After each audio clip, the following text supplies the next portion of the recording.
Buenas noches.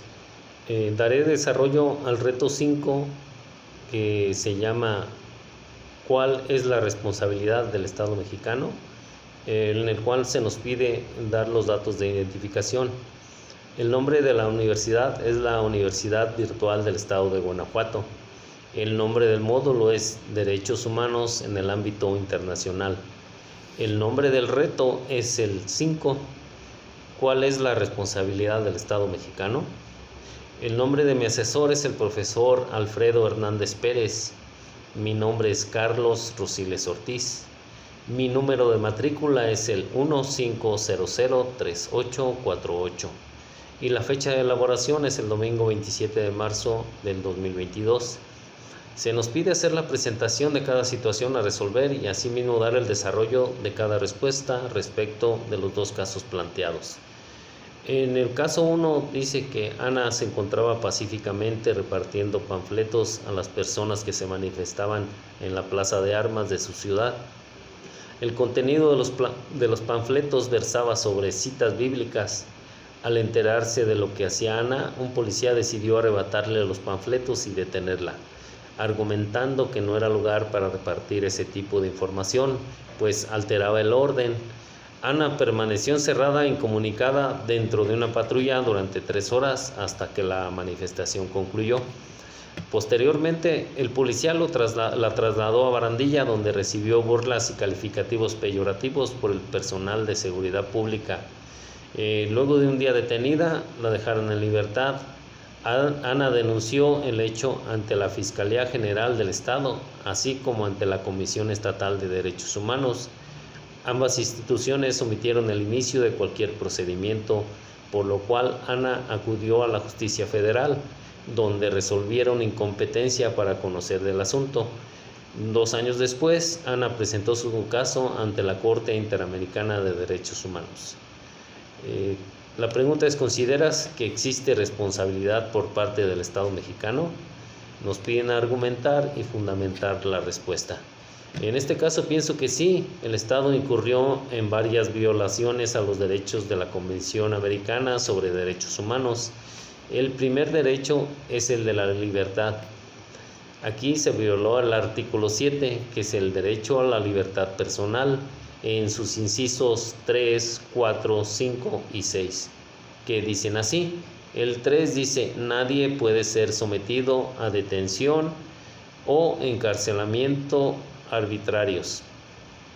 El inciso 4 dice: toda persona detenida o retenida debe ser informada de las razones de su detención y notificada sin demora del cargo o cargos formulados contra ella. El inciso 5 dice: toda persona detenida o retenida debe ser llevada sin demora ante un juez u otro funcionario autorizado por la ley para ejercer funciones judiciales y tendrá derecho a ser juzgada dentro de un plazo razonable o ser puesta en libertad sin perjuicio de que continúe el proceso. Su libertad podrá estar condicionada a garantías que aseguren su comparecencia en el juicio.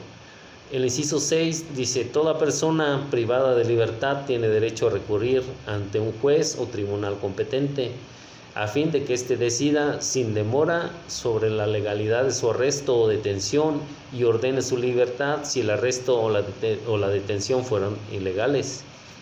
En los estados partes cuyas leyes prevén que toda persona que se viera amenazada de ser privada de su libertad tiene derecho a recurrir a un juez o tribunal competente a fin de que éste decida sobre la legalidad de tal amenaza.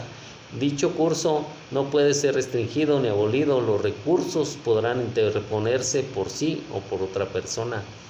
También se violó el artículo 12, que es la libertad de conciencia y de religión, en sus incisos 1, 2 y 3, que nos dicen así: toda persona tiene derecho a la libertad de conciencia y de religión.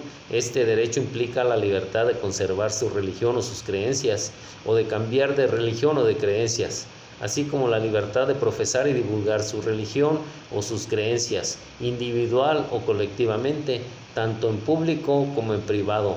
El inciso 2 nos dice que nadie puede ser objeto de medidas restrictivas que puedan menoscabar la libertad de conservar su religión o sus creencias, o de cambiar de religión o de creencias.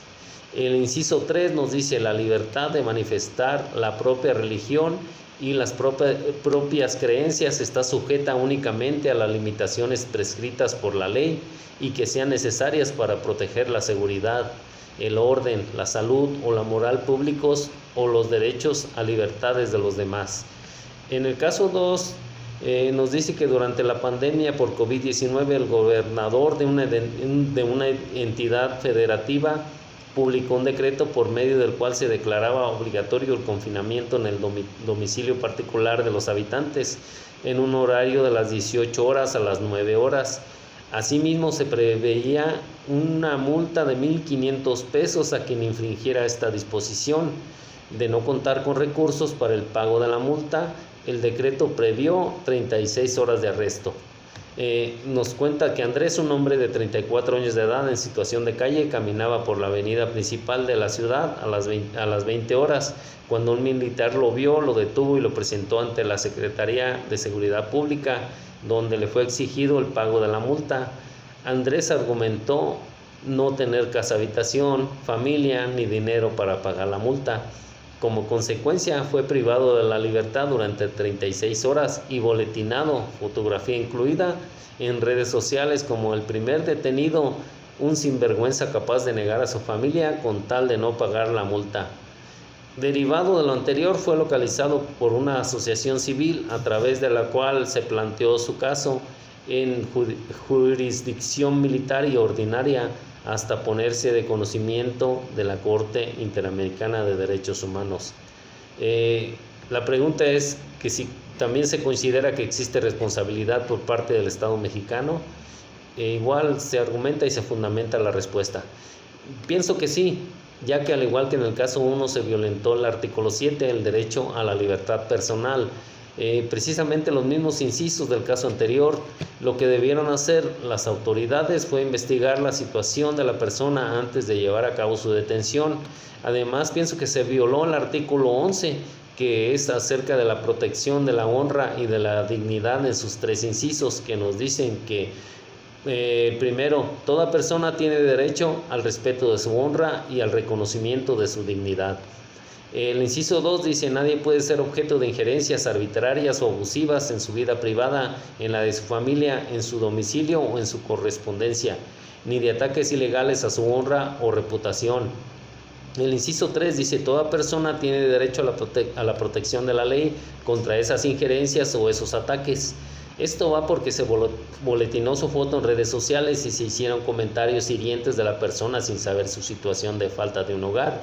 Además, pienso que también se violentó el artículo 8, que habla de las garantías judiciales. En su inciso 1 nos dice que toda persona tiene derecho a ser oída con las debidas garantías y dentro de un plazo razonable por un juez o tribunal competente, independiente e imparcial, establecido con anterioridad por la ley. En la substantación de cualquier acusación penal formulada contra ella o para la determinación de sus derechos y obligaciones de orden civil, laboral, fiscal o de cualquier otro carácter. Por último, se nos pide dar una conclusión sobre los casos. Lo que puedo ver principalmente en el primer caso es que por eso llegó a instancias de la Corte Interamericana de Derechos Humanos. Ana agotó todas las vías para ser oída y ser su caso resuelto. De la Convención Americana sobre Derechos Humanos, en sus artículos 48 a 50, dice que los casos en que esté en disputa en que uno de los estados partes ha violado un derecho o libertad protegidos por la Convención Americana sobre Derechos Humanos, siendo necesario que se hayan agotado los procedimientos previstos en los artículos 48 al 50 de la Convención. Gracias. Buenas noches.